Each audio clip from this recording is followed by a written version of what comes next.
ನಮಸ್ತೆ ವೀಕ್ಷಕರೇ, ಸುದ್ದಿ ನ್ಯೂಸ್ ಬುಲೆಟಿನ್ಗೆ ಸ್ವಾಗತ. ನಾನು ದುರ್ಗಾ ಕುಮಾರ್ ನಾಯರ್ಕೆರೆ. ವಿಧಾನ ಪರಿಷತ್ ಚುನಾವಣೆಯ ಉಡುಪಿ, ದಕ್ಷಿಣ ಕನ್ನಡ ಜಿಲ್ಲೆಗಳನ್ನು ಒಳಗೊಂಡಿರುವ ದಕ್ಷಿಣ ಕನ್ನಡ ಕ್ಷೇತ್ರದ ಮತ ಎಣಿಕೆ ಇಂದು ನಡೆದಿದ್ದು, ಬಿಜೆಪಿ ಅಭ್ಯರ್ಥಿ ಸಚಿವ ಕೋಟ ಶ್ರೀನಿವಾಸ ಪೂಜಾರಿ ಹಾಗೂ ಕಾಂಗ್ರೆಸ್ ಅಭ್ಯರ್ಥಿ ಮಂಜುನಾಥ ಭಂಡಾರಿಯವರು ಗೆಲುವು ಸಾಧಿಸಿದ್ದಾರೆ. ದ್ವಿಸದಸ್ಯ ಕ್ಷೇತ್ರವಾಗಿರುವ ಇಲ್ಲಿ ಕೋಟ ಹಾಗೂ ಭಂಡಾರಿಯವರಲ್ಲದೆ ಎಸ್ಡಿಪಿಐನ ಶಾಫಿ ಬೆಳ್ಳಾರಿಯವರು ಸ್ಪರ್ಧಿಗಳಾಗಿದ್ದರು. ದಕ್ಷಿಣ ಕನ್ನಡ ಜಿಲ್ಲೆಯ 231 ಹಾಗೂ ಉಡುಪಿ ಜಿಲ್ಲೆಯ 158 ಸಹಿತ 2 ಜಿಲ್ಲೆಗಳ ಒಟ್ಟು 389 ಮತಗಟ್ಟೆಗಳಲ್ಲಿ ಒಟ್ಟು 6040 ಮತದಾರರ ಪೈಕಿ 6011 ಮಂದಿ ಮತ ಚಲಾಯಿಸಿದ್ದರು. ಇದರಲ್ಲಿ ಬಿಜೆಪಿಯ ಕೋಟ ಶ್ರೀನಿವಾಸ ಪೂಜಾರಿ 3672 ಮತಗಳನ್ನು ಪಡೆದುಕೊಂಡು ಪ್ರಥಮ ಪ್ರಾಶಸ್ತ್ಯದಲ್ಲಿ ಗೆಲುವು ಸಾಧಿಸಿ 3ನೇ ಬಾರಿಗೆ ವಿಧಾನ ಪರಿಷತ್ ಪ್ರವೇಶಿಸಿದ್ದಾರೆ. ಕಾಂಗ್ರೆಸ್ನ ಮಂಜುನಾಥ ಭಂಡಾರಿ 2079 ಮತಗಳನ್ನು ಪಡೆದು ದ್ವಿತೀಯ ಪ್ರಾಶಸ್ತ್ಯದಲ್ಲಿ ಗೆಲುವು ಸಾಧಿಸಿದ್ದಾರೆ. ಎಸ್ಡಿಪಿಐನ ಶಾಫಿ ಬೆಳ್ಳಾರೆ 204 ಮತಗಳನ್ನು ಪಡೆದು ಸೋಲು ಅನುಭವಿಸಿದ್ದಾರೆ. ಒಟ್ಟು 56 ಮತಗಳು ಅಸಿಂಧುಗೊಂಡಿತ್ತು.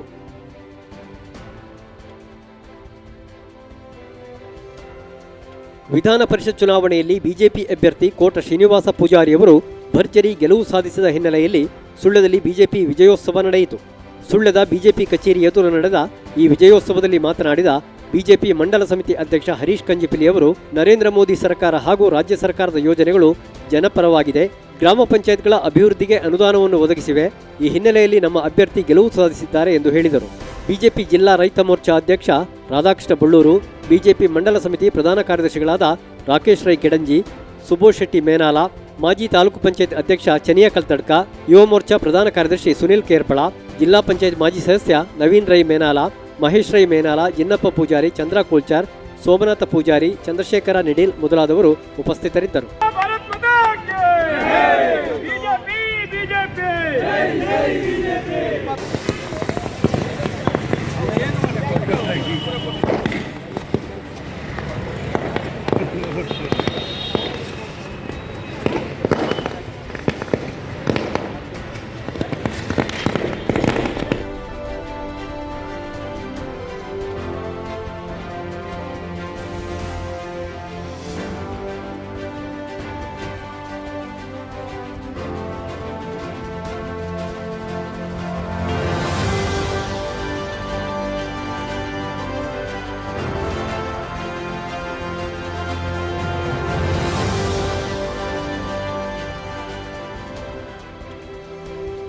ವಿಧಾನ ಪರಿಷತ್ ಚುನಾವಣೆಯ ಕೊಡಗು ಮತಕ್ಷೇತ್ರದಿಂದ ಬಿಜೆಪಿ ಅಭ್ಯರ್ಥಿಯಾಗಿ ಸ್ಪರ್ಧಿಸಿದ್ದ ಸುಜಾ ಕುಶಾಲಪ್ಪ ಗೆಲುವು ಸಾಧಿಸಿದ್ದಾರೆ. ಈ ಕ್ಷೇತ್ರದಲ್ಲಿ ಅವರು ಕಾಂಗ್ರೆಸ್ ಅಭ್ಯರ್ಥಿಯನ್ನು 105 ಮತಗಳ ಅಂತರದಲ್ಲಿ ಸೋಲಿಸಿ ಗೆಲುವು ಸಾಧಿಸಿದ್ದಾರೆ. ಸುಳ್ಯದ ಅವಿನಾಶ್ ಮೋಟಾರ್ ಸಂಸ್ಥೆಯ ಮಾಲಕ ಗ್ರಾಮೀಣ ಸಂಪರ್ಕ ಕ್ರಾಂತಿಯ ರೂವಾರಿ ನಾರಾಯಣ ರೈಗಳು ಇನ್ನಿಲ್ಲ. ನಿನ್ನೆ ತಡರಾತ್ರಿ ಅವರು ನೇಣು ಬಿಗಿದು ಆತ್ಮಹತ್ಯೆ ಮಾಡಿಕೊಂಡಿದ್ದಾರೆ. ಇಂದು ಬೆಳಿಗ್ಗೆ ಈ ವಿಷಯ ಬೆಳಕಿಗೆ ಬಂದಿದೆ. ಅವರಿಗೆ 62 ವರ್ಷ ವಯಸ್ಸಾಗಿತ್ತು. ನಾರಾಯಣ ರೈಯವರು ಅರಂಬೂರಿನ ತನ್ನ ಮನೆಯಲ್ಲಿದ್ದರು. ಅವರ ಪತ್ನಿ ಮತ್ತು ಮಕ್ಕಳು ಮತ್ತು ಕುಟುಂಬದವರು ಸಂಬಂಧಿಕರ ಮದುವೆ ಸಮಾರಂಭವೊಂದಕ್ಕೆ ಬೆಂಗಳೂರಿಗೆ ತೆರಳಿದ್ದ ಹಿನ್ನೆಲೆಯಲ್ಲಿ ಸಂಬಂಧಿಯಾಗಿರುವ ಸಮೀಪದ ಮನೆಯ ಯುವಕನೊಬ್ಬ ಮನೆಯಲ್ಲಿದ್ದರು. ರಾತ್ರಿ 11:15 ಸುಮಾರಿಗೆ ನಾರಾಯಣ ರೈಗಳು ಅವಿನಾಶ್ ಮೋಟಾರ್ಸ್ನ ಉಸ್ತುವಾರಿ ನೋಡಿಕೊಳ್ಳುತ್ತಿರುವ ಸಂಬಂಧದಲ್ಲಿ ತನ್ನ ತಂಗಿಯಾಗಿರುವ ನಳಿನಿಯವರಿಗೆ ವಾಟ್ಸಾಪ್ನಲ್ಲಿ ವಾಯ್ಸ್ ಮೆಸೇಜ್ ಕಳುಹಿಸಿದರು. ನಾನು ನಿಮ್ಮನ್ನೆಲ್ಲ ಬಿಟ್ಟು ಹೋಗುತ್ತಿದ್ದೇನೆ ಮಗಳೇ, ಏನು ಬೇಸರ ಮಾಡಿಕೊಳ್ಳುವುದು ಬೇಡ. ನೀವೆಲ್ಲ ಎಷ್ಟು ನಮ್ಮ ಸೇವೆ ಮಾಡಿದ್ದೀರಿ ಎನ್ನುವುದು ನನಗೆ ಗೊತ್ತಿದೆ. ಈ ವಿಷಯವನ್ನು ನನ್ನ ಅಳಿಯ ಕಿಶೋರ್ಗೂ ತಿಳಿಸು. ಕಿಶೋರ್ ಧೈರ್ಯವಾಗಿ ಮುನ್ನುಗ್ಗಿ ಹೋಗಲಿ. ಅವನಿಗೆ ನಾನು ಆಶೀರ್ವಾದ ಮಾಡುತ್ತೇನೆ. ನನ್ನ 2 ಅಕ್ಕನವರಿಗೂ ಇದನ್ನು ಸಹಿಸುವ ಶಕ್ತಿ ದೇವರು ನೀಡಲಿ ಎಂದು ವಾಯ್ಸ್ ಮೆಸೇಜ್ನಲ್ಲಿತ್ತು. ಆದರೆ ತಡರಾತ್ರಿಯಾಗಿದ್ದುದರಿಂದ ಅವರು ಇಂದು ಬೆಳಿಗ್ಗೆಯಷ್ಟೇ ಈ ಮೆಸೇಜ್ ನೋಡಿದ್ದರು. ಕೂಡಲೇ ಅವರು ನಾರಾಯಣ ರೈಗಳ ಮನೆಯಲ್ಲಿದ್ದ ಯುವಕನಿಗೆ ಫೋನ್ ಮಾಡಿದಾಗ ಅವರು ಫೋನ್ ಕರೆ ಸ್ವೀಕರಿಸಿರಲಿಲ್ಲ. ಈ ಹಿನ್ನೆಲೆಯಲ್ಲಿ ಫಿಟ್ಟರ್ಗೆ ಕರೆ ಮಾಡಿ ತಕ್ಷಣ ಹೋಗುವಂತೆ ತಿಳಿಸಿದರು. ಕೂಡಲೇ ಅವರು ಮನೆಗೆ ಹೋಗಿ ಯುವಕನನ್ನು ಎಬ್ಬಿಸಿ ನಾರಾಯಣ ರೈಗಳ ಕೋಣೆಗೆ ಹೋಗಿ ನೋಡಿದಾಗ ಅವರು ಕೊಠಡಿಯೊಳಗೆ ನೇಣು ಬಿಗಿದು ಸಾವನ್ನಪ್ಪಿದ ಸ್ಥಿತಿಯಲ್ಲಿದ್ದರು. ಬಳಿಕ ಸಂಬಂಧಿಕರಿಗೆ ಮತ್ತು ಪೊಲೀಸರಿಗೆ ವಿಷಯ ತಿಳಿಸಲಾಯಿತು. ಪೊಲೀಸರು ಸ್ಥಳಕ್ಕೆ ಬಂದರು. ವಿಷಯ ತಿಳಿದ 100 ಮಂದಿ ಮನೆಗೆ ಬಂದರು. ಬೆಂಗಳೂರಿಗೆ ಹೋಗಿದ್ದ ಮನೆಯವರು ಕೂಡ ಧಾವಿಸಿ ಬಂದರು. ಮೃತದೇಹವನ್ನು ಸುಳ್ಯ ಸರ್ಕಾರಿ ಆಸ್ಪತ್ರೆಗೆ ಕೊಂಡೊಯ್ದು ಪೋಸ್ಟ್ ಮಾರ್ಟಂ ನಡೆಸಿದ ಬಳಿಕ ಸಂಜೆ ಅರಂಬೂರಿಗೆ ಕೊಂಡೊಯ್ಯಲಾಯಿತು. ಅಲ್ಲಿ ಅಂತಿಮ ಸಂಸ್ಕಾರ ನಡೆಯಿತು.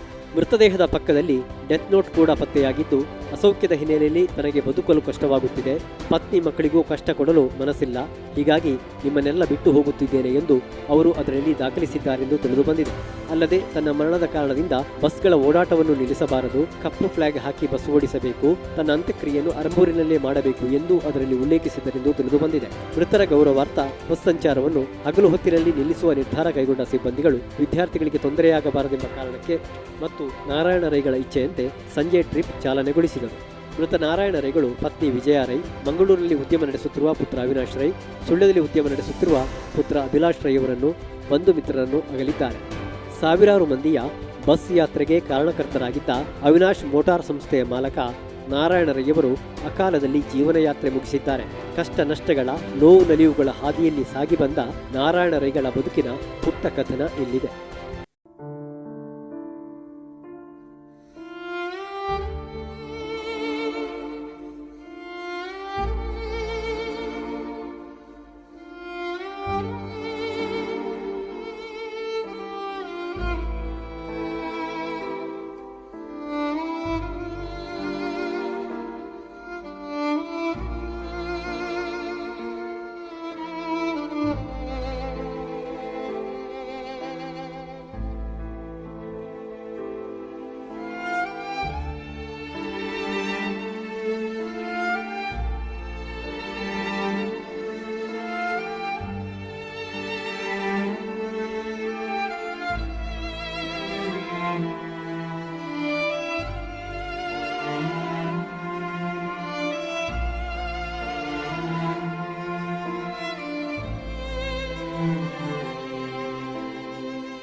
ಗ್ರಾಮೀಣ ಸಂಪರ್ಕ ಕ್ರಾಂತಿಯ ಹರಿಕಾರ ಅದೆಷ್ಟೋ ಗ್ರಾಮೀಣ ಪ್ರದೇಶಗಳನ್ನು ತನ್ನ ಬಸ್ಗಳ ಮೂಲಕ ಬೆಸೆದ ಅವಿನಾಶ್ ಮೋಟಾರ್ಸ್ನ ಮಾಲಕ ನಾರಾಯಣ ರೈ ಇನ್ನಿಲ್ಲ.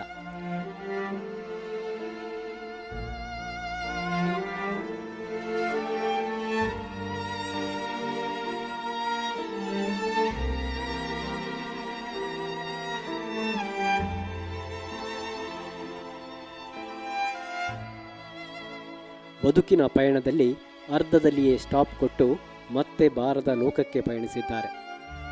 ಸುಳ್ಯ ತಾಲೂಕಿನ ಪೇರಾಲು ಪೂಜಾರಿ ಮೂಲೆ ಮನೆತನದ ರಾಮಣ್ಣ ರೈ ಹಾಗೂ ಸೀತಮ್ಮ ರೈ ದಂಪತಿಯ 6 ಮಂದಿ ಮಕ್ಕಳಲ್ಲಿ ಪ್ರಥಮ ಪುತ್ರನಾದ ನಾರಾಯಣ ರೈಯವರು ಪೇರಾಲು ಹಿರಿಯ ಪ್ರಾಥಮಿಕ ಶಾಲೆಯಲ್ಲಿ ಪ್ರಾಥಮಿಕ ಶಿಕ್ಷಣ ಪಡೆದು ಸುಳ್ಯ ಜೂನಿಯರ್ ಕಾಲೇಜಿನಲ್ಲಿ ಹೈಸ್ಕೂಲ್ ವಿದ್ಯಾಭ್ಯಾಸ ಪಡೆದರು. ಕಡು ಬಡತನದ ಕಾರಣ ಶಿಕ್ಷಣ ಮುಂದುವರಿಸಲಾಗಲಿಲ್ಲ. ತುತ್ತಿನ ಚೀಲ ತುಂಬಿಸಲು ಅರಸಿದ್ದು ಖಾಸಗಿ ಉದ್ಯೋಗವನ್ನು.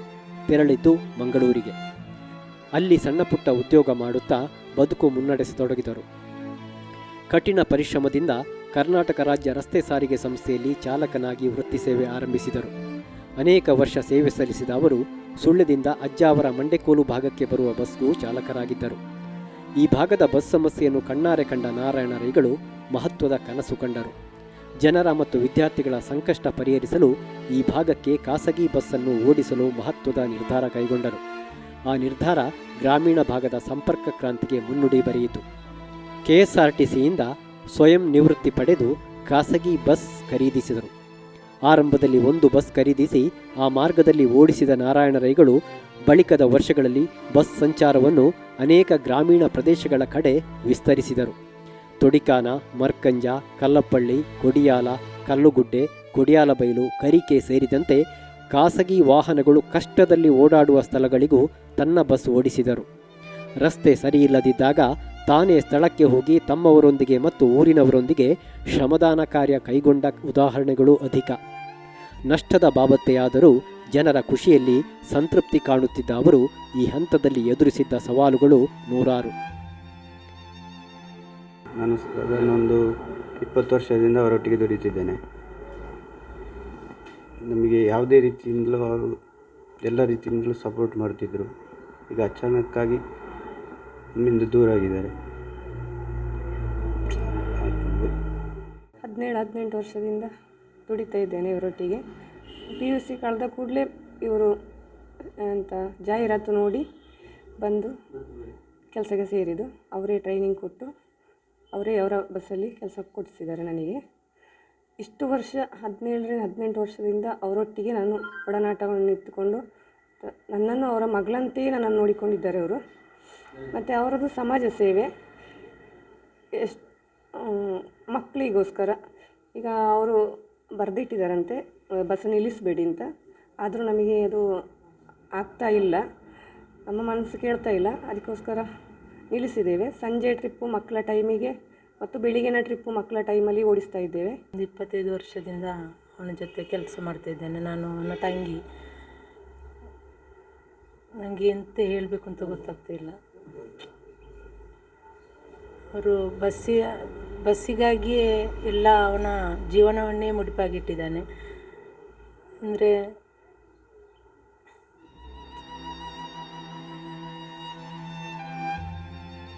ಮಕ್ಕಳ ವಿದ್ಯಾಭ್ಯಾಸಕ್ಕೆ ಪೂರಕವಾಗಿ ವಿದ್ಯಾರ್ಥಿಗಳಿಗೆ ರಿಯಾಯಿತಿ ದರದಲ್ಲಿ ಬಸ್ ಪಾಸ್ ವ್ಯವಸ್ಥೆ ಮಾಡಿದ್ದಲ್ಲದೆ ಬಡ ಮಕ್ಕಳಿಗೆ ಉಚಿತ ಪ್ರಯಾಣದ ವ್ಯವಸ್ಥೆ ಕಲ್ಪಿಸಿದ ಅಪರೂಪದ ವ್ಯಕ್ತಿತ್ವ ನಾರಾಯಣ ರೈ ಅವರದ್ದು. ಇವತ್ತು ತೀರ್ಕೊಂಡಿರುವಂಥ ವಿಷಯ ಅತ್ಯಂತ ದುಃಖವನ್ನು ಕೊಟ್ಟಿರುವಂಥದ್ದು. ಸ್ವತಃ ನಾನು ಉದ್ಯೋಗವನ್ನು ಪ್ರಾರಂಭ ಮಾಡಬೇಕನ್ನುವಂಥ ಸಮಯದಲ್ಲಿ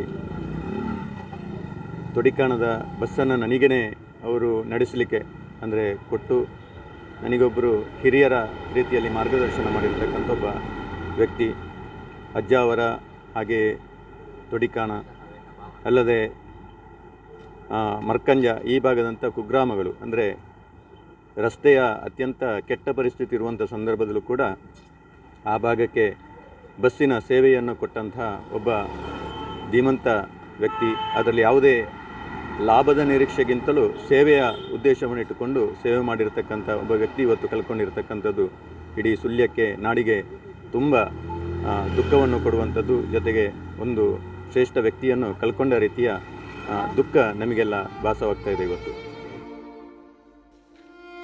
ತನ್ನ ಖಾಸಗಿ ಬಸ್ ಉದ್ಯಮವನ್ನು ಮತ್ತೆ ಬೆಳೆಸಿದ ಅವರು ಕಾಂಟ್ರಾಕ್ಟ್ ಕ್ಯಾರೇಜ್ ಬಸ್ಗಳ ಮಾಲಕರೂ ಆದರು. ಮಂಗಳೂರಿಗೂ ಬಸ್ ಓಡಿಸಿದರು. ಅವಿನಾಶ್ ಮೋಟಾರ್ನ ಹೆಸರನ್ನು ರಾಜ್ಯ ರಾಜಧಾನಿಯವರೆಗೂ ಕೊಂಡೊಯ್ದರು. ಬೆಂಗಳೂರಿಗೂ ಅವರ ಬಸ್ ಸಂಚಾರವಿತ್ತು. ಒಂದು ಕಾಲದಲ್ಲಿ ನಾರಾಯಣ ರೈಗಳು 18 ಬಸ್ಗಳ ಒಡೆಯರಾಗಿದ್ದರು. 100 ಮಂದಿಗೆ ನೌಕರಿ ನೀಡಿದ ಮಾಲಕರಾಗಿದ್ದರು. ಆದರೆ ಖಾಸಗಿ ಬಸ್ ಉದ್ಯಮ ನಿಧಾನಕ್ಕೆ ನಷ್ಟದ ದಾರಿ ಹಿಡಿದುದರಿಂದ ಅನೇಕ ಬಸ್ ರೂಟ್ಗಳನ್ನು ನಿಲ್ಲಿಸಿದರು. ಆದರೆ ಮುಖ್ಯವಾಗಿ ವಿದ್ಯಾರ್ಥಿಗಳಿಗೆ ಸಮಸ್ಯೆಯಾಗಬಾರದು ಎಂಬ ಒಂದೇ ದೃಷ್ಟಿಯಿಂದ ಈಗಲೂ 3 ಬಸ್ಗಳು ಓಡಾಡುತ್ತಿವೆ. ಜಿಲ್ಲಾ ಕಾಂಟ್ರಾಕ್ಟ್ ಕ್ಯಾರೇಜ್ ಬಸ್ ಮಾಲಕರ ಸಂಘದ ಅಧ್ಯಕ್ಷರಾಗಿಯೂ ನಾರಾಯಣ ರೈಗಳು ಸೇವೆ ಸಲ್ಲಿಸಿದ್ದಾರೆ. ನಾರಾಯಣ ರೈಗಳ ಸಮಾಜಮುಖಿ ವ್ಯಕ್ತಿತ್ವವನ್ನು ಗುರುತಿಸಿ ಅನೇಕ ಸಂಘ ಸಂಸ್ಥೆಗಳು ಅವರನ್ನು ಸನ್ಮಾನಿಸಿವೆ.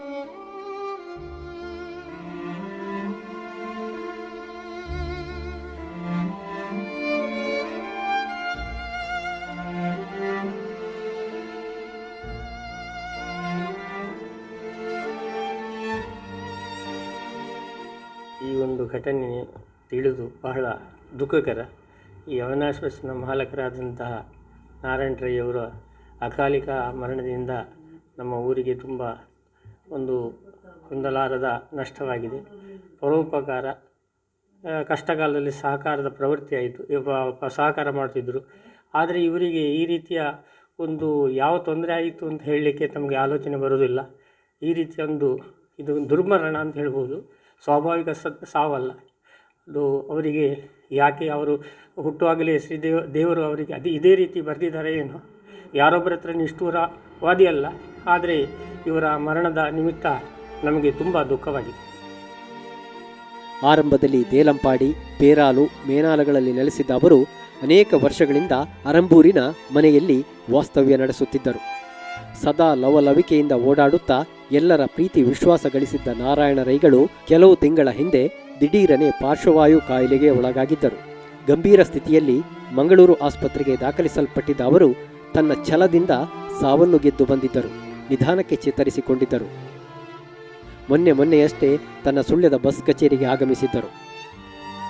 ನಾರಾಯಣ ರೈ ಅವರು ಸುಮಾರು ವರ್ಷದ ಹಿಂದೆ ಮಂಡಕ್ಕೋಲು ಎಂಬ ರೂಟಿಗೆ ಗ್ರಾಮೀಣ ಪ್ರದೇಶಕ್ಕೆ ಬಸ್ ಹಾಕಿ ಎಲ್ಲರ ಮನಸ್ಸನ್ನು ಗೆದ್ದಂಥ ವ್ಯಕ್ತಿ. ಈ ಕರೋನಾ ಸಂದರ್ಭದಲ್ಲಿ ಸ್ವಲ್ಪ ಅಡೆತಡೆಯಿಂದಾಗಿಯೂ ಸ್ವಲ್ಪ ಈಗ ಜನಗಳ ಬಸ್ಸಿಗೆ ಕಲೆಕ್ಷನೂ ಇಲ್ಲ ಮತ್ತು ಆರೋಗ್ಯನೂ ಸರಿ ಇಲ್ಲ ಅಂತೇಳಿ ಏನೂ ಮಾಡಿಕೊಂಡಿದ್ದಾರೆ. ನಮ್ಮ ಈ ಬಸ್ಸಿನ ಮಾಲಕರಿಗೆಲ್ಲ ಭಾರಿ ನೋವನ್ನು ಉಂಟಾಗಿದೆ ಅವರ ಅಗಲುವಿಕೆಯಿಂದ. ಹೀಗೆ ಉದ್ಯಮದ ಕಾಲದ ಎಲ್ಲ ಸವಾಲುಗಳನ್ನು ಎದುರಿಸಿ ಬೆಳೆದ ನಾರಾಯಣ ರೈಗಳು ತನ್ನ ಬದುಕಿನ ಓಟವನ್ನು ದಿಢೀರನೆ ನಿಲ್ಲಿಸಿದ್ದಾರೆ. ಅವರು ಒಳ್ಳೆ ಜನ, ಬಸ್ಸಿಗೆಲ್ಲ ಕರೆಕ್ಟಾಗಿ ಸರ್ವಿಸ್ ಕೊಡ್ತಾಯಿದ್ರು, ಜನರನ್ನು ಕರೆದು ಕುಂದಿರಿಸ್ತಾಯಿದ್ರು, ಮತ್ತು ಎಲ್ಲರಿಗೂ ಹೊಂದ್ಕೊಂಡು ಹೋಗುವಂಥ ವ್ಯಕ್ತಿ. ಮತ್ತು ಸ್ವಲ್ಪ ಆರೋಗ್ಯದಿಂದ ಸ್ವಲ್ಪ ಈಚೆಗೆ ಸ್ವಲ್ಪ ತೊಂದರೆ ಆಗಿದೆ. ಹಾಗೆ ಸ್ವಲ್ಪ ಕಷ್ಟದಲ್ಲಿ ನಡಿಲಿಕ್ಕೆಲ್ಲ ಕಷ್ಟ ಆಗ್ತಿತ್ತು. ಜೀವನದ ಬಸ್ ನಿಲ್ಲಿಸಿ ಇಳಿದು ಹೋಗಿದ್ದಾರೆ. ಮತ್ತೆ ಬಾರದ ಲೋಕಕ್ಕೆ ತೆರಳಿದ್ದಾರೆ. ಅವರ ಅಕಾಲ ಅಗಲಿಕೆಯಿಂದ ಅವರಿಂದ ಸೇವೆ ಪಡೆದ ಸಮಾಜ ದಿಗ್ಭ್ರಮೆಗೆ ಒಳಗಾಗಿದೆ.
ಸುದ್ದಿ ನ್ಯೂಸ್ ಬುಲೆಟಿನಲ್ಲಿ ಈಗ ಪುಟ್ಟ ವಿರಾಮದ ಬಳಿಕ ಇನ್ನಷ್ಟು ಸುದ್ದಿಗಳು. ಸುದ್ದಿ ಚಾನೆಲ್ ಕಾರ್ಯಕ್ರಮಗಳು ಈಗ ಜಗದಗಲ. ಜಗತ್ತಿನಾದ್ಯಂತ ಅನಾವರಣಗೊಳ್ಳುತ್ತಾ ಇದೆ ಸುಳ್ಯದ ವಿಶೇಷತೆ. ಸುದ್ದಿ ನ್ಯೂಸ್ ಬುಲೆಟಿನ್, ಸಾಂಸ್ಕೃತಿಕ ವೈವಿಧ್ಯ ಕಾರ್ಯಕ್ರಮ, ಸಾಧಕರ ಸಂದರ್ಶನಗಳು, ಜನರಿಂದ ಸಮಸ್ಯೆಗಳ ಆಲಿಕೆ, ಜನಪ್ರತಿನಿಧಿಗಳೊಂದಿಗೆ ಸಂವಾದ, ಉತ್ಸವಗಳ ನೇರ ಪ್ರಸಾರ, ಚುನಾವಣಾ ಫಲಿತಾಂಶ ನೇರ ಪ್ರಸಾರ, ವಿಶೇಷ ದಿನಗಳಂದು ವಿಶೇಷ ಕಾರ್ಯಕ್ರಮ,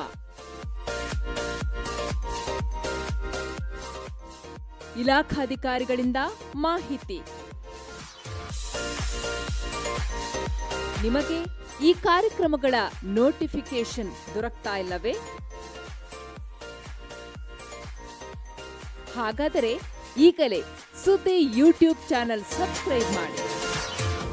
ಸುದ್ದಿಯೊಂದಿಗೆ ನೀವು, ನಿಮ್ಮೊಂದಿಗೆ ನಾವು. ಸುದ್ದಿ ಚಾನೆಲ್ ಸುಳ್ಯ. ಜಾಹೀರಾತಿಗಾಗಿ ಸಂಪರ್ಕಿಸಿ 6363322040. ಬ್ರೇಕ್ನ ಬಳಿಕ ಸುದ್ದಿ ನ್ಯೂಸ್ ಬುಲೆಟಿನ್ಗೆ ಮತ್ತೆ ಸ್ವಾಗತ. ಕೇಂದ್ರ ಸರ್ಕಾರ ನೋಟರಿ ಕಾಯ್ದೆಗೆ ತಿದ್ದುಪಡಿ ತಂದಿರುವುದನ್ನು ಆಕ್ಷೇಪಿಸಿ ಸುಳ್ಯದ ನೋಟರಿಗಳು ಇಂದು ಸರ್ಕಾರಕ್ಕೆ ಮನವಿ ಸಲ್ಲಿಸಿದ್ದಾರೆ. ಇಂದು ಬೆಳಗ್ಗೆ ಹಿರಿಯ ವಕೀಲ ಹಾಗೂ ನೋಟರಿ ನಳಿನ್ ಕುಮಾರ್ ಕೋರ್ತುಗುಳಿಯವರ ಮುಂದಾಳತ್ವದಲ್ಲಿ ತಾಲೂಕು ಕಚೇರಿಗೆ ಬಂದ ನೋಟರಿಗಳಾದ ರಾಮಕೃಷ್ಣ ಅಮೈ, ದೇವಪ್ರಸಾದ್ ಆಳ್ವಾ, ನಳ ಸುಬ್ರಾಯ ಭಟ್, ಅಬೂಬಕರ್ ಅಡ್ಕಾರ್, ಕೃಷ್ಣಮೂರ್ತಿ ಕಳಂಜ, ಎಂಎಂ ಬಳ್ಳಪ್ಪ, ಫವಾಜ್ ಕನಕಬಜಲು, ದಿನೇಶ್ ಅಂಬೇಕಲ್ಲು, ಧರ್ಮಪಾಲ ಕೊಯ್ಂಗಾಜೆ, ಉಪ ತಹಶೀಲ್ದಾರ್ ಮಂಜುನಾಥರ ಮೂಲಕ ಕೇಂದ್ರ ಸರ್ಕಾರಕ್ಕೆ ಮನವಿ ಸಲ್ಲಿಸಿದರು. ಬಳಿಕ ಮಾತನಾಡಿದ ನಳಿನ್ ಕುಮಾರ್ ಕೋರ್ತುಗುಳಿಯವರು, ನೋಟರಿ ಕಾಯ್ದೆಗೆ ತಿದ್ದುಪಡಿ ತಂದಿರುವ ಕ್ರಮ ಸರಿಯಲ್ಲ. ಈ ಹಿಂದಿನಂತೆ ಅದನ್ನು ಮುಂದುವರಿಸಬೇಕು. ನೋಟರಿ ಅಸೋಸಿಯೇಷನ್ ಕರೆಯಂತೆ ಇಂದು ದೇಶದಾದ್ಯಂತ ಸೇವೆಯನ್ನು ನಾವು ಸ್ಥಗಿತ ಮಾಡಿರುವುದಾಗಿ ಹೇಳಿದರು. ಸುಳ್ಯ ಶ್ರೀರಾಂಪೇಟೆಯ ಶ್ರೀರಾಮ ಭಜನಾ ಮಂದಿರದಲ್ಲಿ ವರ್ಷಂಪ್ರತಿ ಜರುಗುವ ಅರ್ಧ ಏಕ ಭಜನೆಯು ಇಂದು ಜರುಗಿತು. ಪ್ರಾತಃ ಕಾಲ ದೀಪ ಸ್ಥಾಪನೆಯಾಗಿ ಸಾಯಂಕಾಲ ಸೂರ್ಯಾಸ್ತಮಾನದ ತನಕ ತಾಲೂಕಿನ ವಿವಿಧ ಭಜನಾ ಮಂಡಳಿಯ ಸದಸ್ಯರಿಂದ ಭಜನಾ ಸೇವೆಯು ನಡೆಯಿತು. ಮಧ್ಯಾಹ್ನ ಮಹಾಪೂಜೆಯಾಗಿ ಪ್ರಸಾದ ವಿತರಣೆಯಾಯಿತು.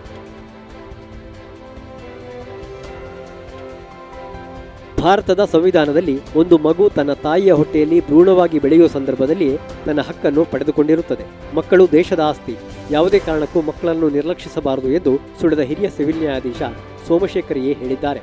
ಅವರು ನಿನ್ನೆ ಸುಳ್ಯದ ಸರ್ಕಾರಿ ಪದವಿ ಪೂರ್ವ ಕಾಲೇಜು ಜ್ಞಾನಮಂದಿರ ವೇದಿಕೆಯಲ್ಲಿ ನಡೆದ ಮಕ್ಕಳ ಹಕ್ಕುಗಳ ಮಾಸೋತ್ಸವ 2021-22 ಕಾರ್ಯಕ್ರಮವನ್ನು ಉದ್ಘಾಟಿಸಿ ಮಾತನಾಡಿದರು. ಸಮಾಜದಲ್ಲಿ ಯಾವುದೇ ಸಂದರ್ಭದಲ್ಲಿ ಒಂದು ಮಗುವಿನ ಮೇಲೆ ಅಥವಾ ಮಕ್ಕಳ ಮೇಲೆ ದೌರ್ಜನ್ಯಗಳು ನಡೆಯುತ್ತಿದ್ದರೆ ಅದನ್ನು ಪ್ರಶ್ನಿಸುವ ಹಕ್ಕು ನಮ್ಮೆಲ್ಲರ ಮೇಲಿದೆ. ಸಮಾಜದಲ್ಲಿ ಇತರರ ಮೇಲೆ ಶೋಷಣೆಗಳು ನಡೆಯುತ್ತಿದ್ದಾಗ ಅದನ್ನು ಕಂಡು ಕಾಣದಂತೆ ಇರುವುದು ಸರಿಯಲ್ಲ. ಅಂತಹ ಒಂದು ಜೀವನವೇ ಅಲ್ಲ. ಸಮಾಜದಲ್ಲಿ ದೌರ್ಜನ್ಯಗಳು, ಶೋಷಣೆಗಳು ಆದಾಗ ಅವರಿಗೆ ರಕ್ಷಣೆ ಕೊಡಲು ಕಾನೂನು ವ್ಯವಸ್ಥೆಗಳು ಇವೆ. ಸಾರ್ವಜನಿಕರು ಅದರ ಉಪಯೋಗವನ್ನು ಪಡೆದುಕೊಳ್ಳಬೇಕು ಎಂದು ಹೇಳಿದರು. ಈ ಕಾರ್ಯಕ್ರಮವನ್ನು ಮಕ್ಕಳ ಮಹೋತ್ಸವ ಸಮಿತಿ ದಕ್ಷಿಣ ಕನ್ನಡ ಜಿಲ್ಲೆ, ತಾಲೂಕು ಕಾನೂನು ಸೇವೆಗಳ ಸಮಿತಿ ಸುಳ್ಯ, ಶಾಲಾಭಿವೃದ್ಧಿ ಮತ್ತು ಮೇಲುಸ್ತುವಾರಿ ಸಮಿತಿ ಸರ್ಕಾರಿ ಪದವಿ ಪೂರ್ವ ಕಾಲೇಜು ಸುಳ್ಯ, ಶಿಕ್ಷಣ ಸಂಪನ್ಮೂಲ ಕೇಂದ್ರ ದಕ್ಷಿಣ ಕನ್ನಡ ಜಿಲ್ಲೆ ಮತ್ತು ಸುಳ್ಯ ತಾಲೂಕು, ಶಿಕ್ಷಣ ಇಲಾಖೆ ಮತ್ತು ಪಡಿ ಸಂಸ್ಥೆ ಮಂಗಳೂರು ಇವುಗಳ ಆಶ್ರಯದಲ್ಲಿ ನಡೆಯಿತು. ಕಾರ್ಯಕ್ರಮದ ಅಧ್ಯಕ್ಷತೆಯನ್ನು ಶಾಲಾ ಕಾರ್ಯಾಧ್ಯಕ್ಷ ಶಂಕರ್ ಪೆರಾಜೆ ವಹಿಸಿದ್ರು. ದಕ್ಷಿಣ ಕನ್ನಡ ಜಿಲ್ಲಾ ಮಕ್ಕಳ ಕಲ್ಯಾಣ ಸಮಿತಿ ಅಧ್ಯಕ್ಷ, ಪಡಿ ಸಂಸ್ಥೆ ನಿರ್ದೇಶಕ ರೆನ್ನಿ ಡಿಸೋಜಾ ಪ್ರಾಸ್ತಾವಿಕವಾಗಿ ಮಾತನಾಡಿ ಮಕ್ಕಳ ಹಕ್ಕಿನ ಕುರಿತು ಮಾಹಿತಿ ನೀಡಿದರು. ಸಂಪನ್ಮೂಲ ವ್ಯಕ್ತಿಯಾಗಿ ಭಾಗವಹಿಸಿದ ಮಂಗಳೂರಿನ ಕೌನ್ಸಿಲಿಂಗ್ ಸೈಕಾಲಜಿಸ್ಟ್ ಜ್ಯೇಷ್ಠಲಕ್ಷ್ಮಿ ಬಿ ಮಕ್ಕಳ ಹಕ್ಕಿನ ಕುರಿತು ಮಾಹಿತಿ ನೀಡಿ ಪೋಷಕರಿಗೆ ಮಕ್ಕಳ ಮೇಲೆ ಇರುವ ಜವಾಬ್ದಾರಿಗಳ ಕುರಿತು ಮತ್ತು ಸಮಾಜವು ಮಕ್ಕಳನ್ನು ಯಾವ ರೀತಿ ಕಾಣಬೇಕು ಎಂಬ ವಿಚಾರದ ಕುರಿತು ಮಾಹಿತಿ ನೀಡಿದರು. ವೇದಿಕೆಯಲ್ಲಿ ಮುಖ್ಯ ಅತಿಥಿಗಳಾಗಿ ಸುಳ್ಯ ನ್ಯಾಯಾಲಯದ ಎಪಿಪಿ ಜನಾರ್ದನ್ ಬಿ, ದಕ್ಷಿಣ ಕನ್ನಡ ಜಿಲ್ಲಾ ಮಕ್ಕಳ ಮಹೋತ್ಸವ ಸಮಿತಿ ಅಧ್ಯಕ್ಷ ಮಂಜು ವಿಟ್ಲ, ಸರ್ಕಾರಿ ಪದವಿ ಪೂರ್ವ ಕಾಲೇಜು ಸುಳ್ಯ ಇದರ ಉಪಪ್ರಾಂಶುಪಾಲ ಪ್ರಕಾಶ್ ಮುಡಿತಾಯ, ಸುಳ್ಯ ಶಿಕ್ಷಣ ಸಂಪನ್ಮೂಲ ಕೇಂದ್ರದ ಕಾರ್ಯದರ್ಶಿ ಉಪಸ್ಥಿತರಿದ್ದರು. ಸಮಿತಿಯ ನಿಕಟಪೂರ್ವ ಅಧ್ಯಕ್ಷೆ ರಾಜೇಶ್ವರಿ ಕಾಡುತೋಟ ಸ್ವಾಗತಿಸಿ ಸಂಪನ್ಮೂಲ ವ್ಯಕ್ತಿಗಳಾದ ನಾರಾಯಣ ಕೆಲಂಗೋಡಿ, ಪಡಿ ಸಂಸ್ಥೆಯ ಜಯ, ಶಿಕ್ಷಕ ವೃಂದದವರು ಸಹಕರಿಸಿದರು. ಅಧ್ಯಾಪಕಿ ಪೂರ್ಣಿಮಾ ಟಿ ಕಾರ್ಯಕ್ರಮ ನಿರೂಪಿಸಿ ವಂದಿಸಿದರು. ಕಾರ್ಯಕ್ರಮದ ಕೊನೆಯಲ್ಲಿ ಪಡಿ ಸಂಸ್ಥೆ ಗಣ್ಯರು, ಶಿಕ್ಷಣ ಸಂಪನ್ಮೂಲ ಕೇಂದ್ರ ಮುಖ್ಯಸ್ಥರು, ಅಧ್ಯಾಪಕರ ನಡುವೆ ಮಕ್ಕಳ ಹಕ್ಕಿನ ಕುರಿತು ವಿದ್ಯಾರ್ಥಿಗಳ ನೇರ ಸಮಾಲೋಚನಾ ಕಾರ್ಯಕ್ರಮ ನಡೆಯಿತು. ದಕ್ಷಿಣ ಕನ್ನಡ ಜಿಲ್ಲಾ ತೆಂಗು ರೈತ ಉತ್ಪಾದಕರ ಕಂಪನಿಯ ಸುಳ್ಯ ಶಾಖೆ ನಿನ್ನೆ ಉದ್ಘಾಟನೆಗೊಂಡಿತು. ಸುಳ್ಯದ ರಥಬೀದಿಯಲ್ಲಿರುವ ಸ್ಟುಡಿಯೋ ಗೋಪಾಲಕೃಷ್ಣ ಕೆಎಸ್ ರವರ ಮಾಲಕತ್ವದ ಶ್ರೀದೇವಿ ಕಾಂಪ್ಲೆಕ್ಸ್ನಲ್ಲಿ ಸಂಸ್ಥೆಯ ಶಾಖೆಯನ್ನು ಸುಳ್ಯದ ಉದ್ಯಮಿ ಪ್ರಗತಿಪರ ತೆಂಗು ಕೃಷಿಕರಾದ ಅಶೋಕ್ ಪ್ರಭು ಉದ್ಘಾಟಿಸಿದರು. ದಕ್ಷಿಣ ಕನ್ನಡ ಜಿಲ್ಲಾ ತೆಂಗು ರೈತ ಉತ್ಪಾದಕರ ಕಂಪನಿಯ ಅಧ್ಯಕ್ಷ ಎಂ ಪ್ರಸಾದ್ ಶೆಟ್ಟಿ ಅಧ್ಯಕ್ಷತೆ ವಹಿಸಿದರು. ಕಾಂಪ್ಲೆಕ್ಸ್ ಮಾಲಕ ಗೋಪಾಲಕೃಷ್ಣ ಅವರು ರಿಬ್ಬನ್ ಕತ್ತರಿಸಿದರು. ಮುಖ್ಯ ಅತಿಥಿಗಳಾಗಿ ಸುಳ್ಯ ತಾಲೂಕು ರೈತ ಸಂಘದ ಅಧ್ಯಕ್ಷ ಲೋರಜಾಕ್ಷ ಬೂತಕ್ಕಲ್ಲು, ಪ್ರಗತಿಪರ ಕೃಷಿಕ ಅಶೋಕ್ ಪಂಜಾ, ಶ್ರೀದೇವಿ ಸ್ಟುಡಿಯೋ ಮಾಲಕ ಸತೀಶ್ ಉಪಸ್ಥಿತರಿದ್ದು ಸಂಸ್ಥೆಗೆ ಶುಭ ಹಾರೈಸಿದರು. ಈ ಸಂದರ್ಭ ಪ್ರಗತಿಪರ ಕೃಷಿಕ ಆರೆಟ್ಟಿ ಗ್ರಾಮದ ಪರಿವಾರ ಲಕ್ಷ್ಮಣಗೌಡ ಅವರನ್ನು ಸನ್ಮಾನಿಸಲಾಯಿತು. ಪ್ರಥಮವಾಗಿ ತೆಂಗು ರತ್ನ ಪ್ರಶಸ್ತಿ ನೀಡಿ ಸನ್ಮಾನಿಸಲಾಯಿತು. ತೆಂಗಿನ ಮರದಿಂದ ಬಿದ್ದು ಆಘಾತಕ್ಕೆ ಒಳಪಟ್ಟು ಅನಾರೋಗ್ಯಕ್ಕೆ ತುತ್ತಾದ ಶಿವರಾಮ ಎಬಿ ತೊಡಿಕಾನ ಅವರಿಗೆ 1 ವರ್ಷದ ಚಿಕಿತ್ಸೆಯ ಬಾಬ್ದು ರು 35,000 ವಿಮಾ ಮೊತ್ತ ಪರಿಹಾರವನ್ನು ವಿತರಿಸಲಾಯಿತು. ಈ ಸಂದರ್ಭದಲ್ಲಿ ಕಂಪನಿಯ ಸುಳ್ಯ ತಾಲೂಕಿನ ನಿರ್ದೇಶಕ ಕುಸುಮರಾಜ್ ಪ್ರಾಸ್ತಾವಿಕವಾಗಿ ಮಾತನಾಡಿದರು. ಪುತ್ತೂರು ತಾಲೂಕು ನಿರ್ದೇಶಕ ವರ್ಧಮಾನ್ ಜೈನ್, ಸುಳ್ಯ ಮೇಲ್ವಿಚಾರಕ ಹವಿನ್ ಕುಮಾರ್, ಕಾರ್ಯನಿರ್ವಹಣಾಧಿಕಾರಿ ಜ್ಞಾನ, ಸಿಬ್ಬಂದಿಗಳಾದ ಪ್ರಶಾಂತ್, ಸ್ವಸ್ತಿಕ್, ಅಶ್ವಥ್, ನವ್ಯಶ್ರೀ, ಕಾವ್ಯ, ರಕ್ಷಾ, ತೀರ್ಥಾನಂದ ಸಹಕರಿಸಿದರು.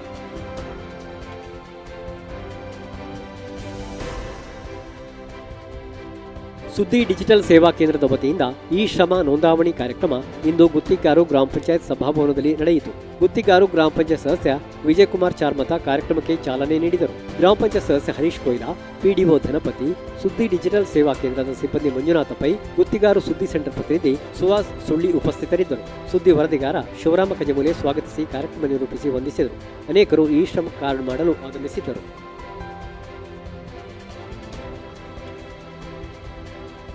ಮರ್ಕಂಜ ಗ್ರಾಮ ಪಂಚಾಯತ್ ವ್ಯಾಪ್ತಿಯಲ್ಲಿ ಅಕ್ರಮ ಮದ್ಯ ಮಾರಾಟ ಎಗ್ಗಿಲ್ಲದೆ ನಡೆಯುತ್ತಿದೆ.